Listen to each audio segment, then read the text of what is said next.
नमस्कार मित्रांनो, अभ्यासवाणी या चॅनलवर तुमचं स्वागत आहे.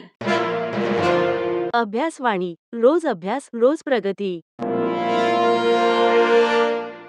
तर बघा मित्रांनो, शिपाई संदर्भात कट ऑफचा व्हिडिओ मी आधीच बनवला आहे. परंतु कट ऑफ लागल्यानंतर जी लिस्ट लागेल आणि त्याचा पुढचा जो टप्पा आहे तो टप्पा म्हणजे आपली स्वच्छता आणि चापल्य चाचणी. तर ही चाचणी नेमकी कशी होते त्या संदर्भात आपण सगळे डिटेल्स या संपूर्ण व्हिडिओमध्ये बघणार आहोत, जेणेकरून कोणतीही अपूर्ण माहिती तुम्हाला मिळणार नाही. या संदर्भात हा व्हिडिओ मी बनवलेला आहे.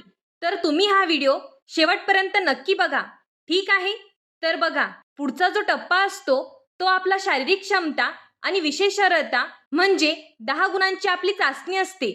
म्हणजे फक्त 10 गुण आपल्याला स्वच्छतेसाठी नाही, तर तुमची कामाप्रती आवड कशी आहे, कामाप्रती शिस्त, वेग आणि सक्रियता या सगळ्या गोष्टी मिळून 10 गुण आहेत. ते 10 गुण यात डिवाइड केलेले असतात. ठीक आहे? तर त्यानुसार ही जी चाचणी आहे ती खूप महत्त्वाची आहे.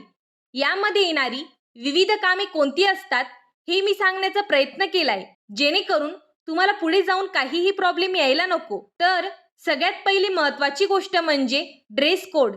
तर तुमचा ड्रेस कोड कसा असला पाहिजे? तर बघा, पहिले मुलांसाठी सांगते. बघा, हलका कोणताही रंगाचे तुम्ही कपडे वापरू शकतात. फक्त त्यात डार्क कलर नको आणि पॅन्ट ही डार्क कलरची पाहिजे. ओके? तर मुलींसाठी बघा, तुम्हाला जे कपडे कम्फर्टेबल असणार, ज्याच्यात तुम्ही चाचणीसाठी कम्फर्टेबल असणार असे कपडे तुम्ही परिधान केले पाहिजे, जेणेकरून तुम्हाला अनकम्फर्टेबल किंवा काम करताना कोणताही त्रास होणार नाही. आता बघूया स्वच्छता चाचणी म्हणजे क्लिनिंग टेस्ट. सगळ्यात महत्त्वाचा पॉइंट म्हणजे कोणती साधनं तुम्ही चूज करता हे सगळ्यात महत्त्वाचं आहे.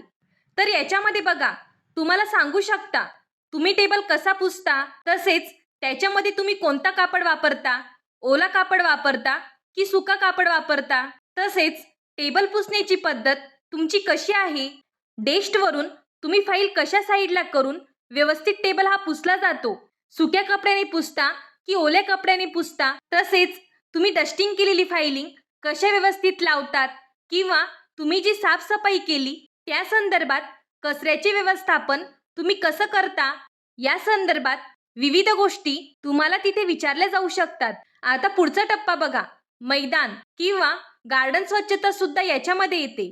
तर बघा मित्रांनो, मैदान स्वच्छता करताना आजूबाजूला धूळ उडणार नाही याची तुम्ही काळजी घेता का? आणि तुम्ही कोणतं साधन वापरताय, म्हणजे मोठा झाडू वापरताय की छोटा झाडू वापरता या संदर्भात सुद्धा तुम्हाला नॉलेज असलं पाहिजे. गार्डन साफसफाई करताना जर तुम्हाला आजूबाजूला कुंड्या व्यवस्थित नाही दिसल्या तर ते व्यवस्थित लावून व्यवस्थित कसं दिसेल याचा तुम्ही प्रयत्न करायचा. ठीक आहे? आता आपण बघूया चापल्य आणि सक्रियता चाचणी असणे. म्हणजे समजा तुम्हाला खूप फाईल्स दिल्या तर तुम्ही किती वेळेत त्या फाईल्स पोहोचवतात. आणि समजा तुम्हाला जर सीड्या चढायला सांगितल्या आणि सांगितलं की तुम्ही ही फाईल किती लवकर पोहोचवतात, तर ही सुद्धा चाचणी तुमची केली जाऊ शकते आणि त्यावरून तुमचा वेग तपासला जाऊ शकतो. तर आता कोणत्या गोष्टी टाळाव्या हे आपण पाहू. तर बघा, सगळ्यात महत्त्वाचं म्हणजे तुम्हाला जर परीक्षकांनी कोणते प्रश्न विचारले किंवा काय सांगितलं तर तुम्ही कन्फ्यूज आहात असं दाखवण्याचा प्रयत्न करू नका.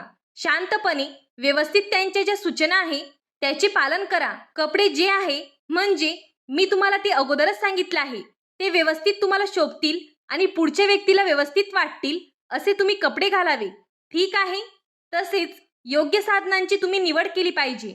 गार्डन स्वच्छतेसाठी कोणता झाडू पाहिजे किंवा तुम्हाला तिथे डेस्क साफ करण्यासाठी कोणता कपडा वापरला पाहिजे या सगळ्या साधनांची तुम्ही व्यवस्थित निवड केली पाहिजे. ठीक आहे? माझ्याकडून हा एक छोटासा प्रयत्न आहे आणि तुम्हाला नक्कीच समजलं असेल. तुमचं व्यक्तिमत्व तुम्ही तिथे कसं प्रदर्शित करू शकता याचा तुम्ही नक्की प्रयत्न करा.